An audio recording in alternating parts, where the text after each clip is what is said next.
Hello everyone. টোটোটা খুব জোরে চালাচ্ছিল, তাই ভিডিওটা অত ভালো করতে পারেনি।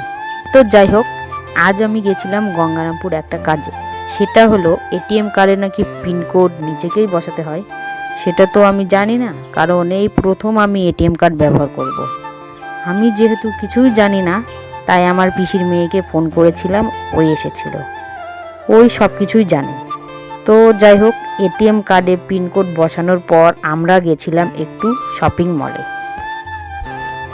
কোনো কিছুই পছন্দ হয়নি, কিন্তু একটা কুর্তি দেখলাম, ভালোই লাগলো। বাবা, যে দাম লেখা ছিল, আমি আর ভাই নিলাম না।